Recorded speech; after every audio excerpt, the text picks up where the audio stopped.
Are you a middle or high school student who panics at the very thought of being called on to share with others in class? Are you consistently finding reasons not to interact with others in school? Or do you want to become friends with other students, but you just don't know how? If so, I'd like to share some simple and effective ways to help you lower your social anxiety at school and also around peers so that you can feel more comfortable interacting with others. First, I want to explain what social anxiety is and who does it affect. Oftentimes, school students like yourself, adolescents, they have an intense fear of being judged or embarrassed in social situations. Sometimes it's they want to look cool or they just simply want to be accepted by people around them. They're constantly afraid that they're not going to be accepted, and so they become fearful about it. It is fairly common for middle and high school students, as well as college students, to experience some kind of social anxiety. According to the American Psychological Association, 60% of high school students and middle school students report experiencing some kind of anxiety in a social setting. Social anxiety can affect class participation, and it can affect your friendships, and it can affect your academic performance. But before we get a little deeper about what you can do with social anxiety, I want to tell you some examples of what does it look like in the daily life. It could be as simple as not wanting to raise your hand in class.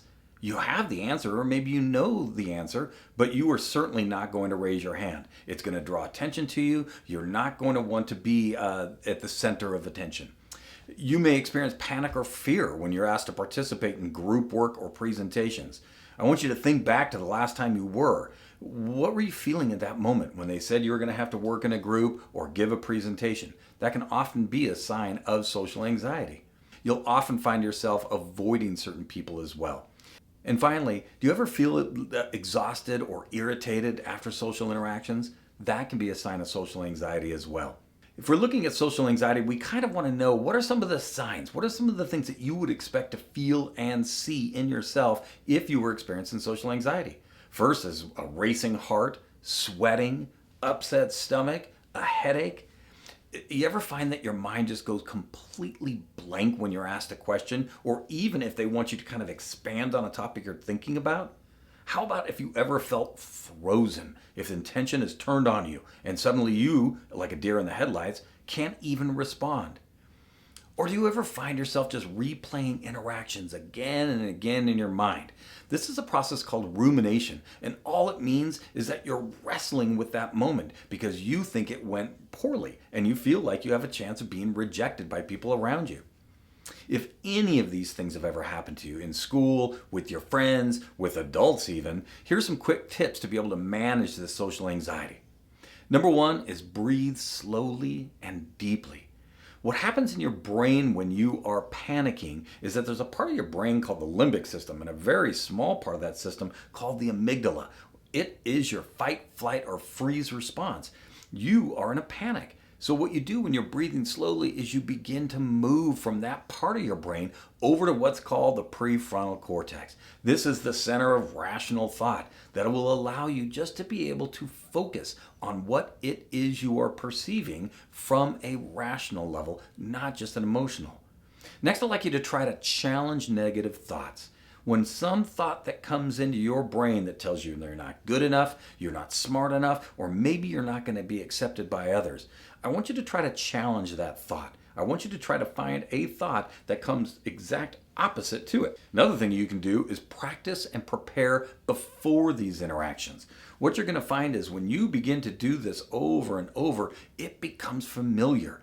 And what is familiar becomes comfortable. And finally, if you're going to give a presentation, use notes or cues. This is going to help you feel so relaxed when you're doing this, and you'll be more concerned about your content than you will about your audience. Next, I want you to try some small social challenges. Say hi to somebody you know. Ask a classmate a question. Try to volunteer with a task. I want you to know this. Every single small win that you do in these challenges is going to build comfortability in you, and it's going to reduce fear. Here's some final thoughts on overcoming social anxiety. I want you to create a quick panic survival kit.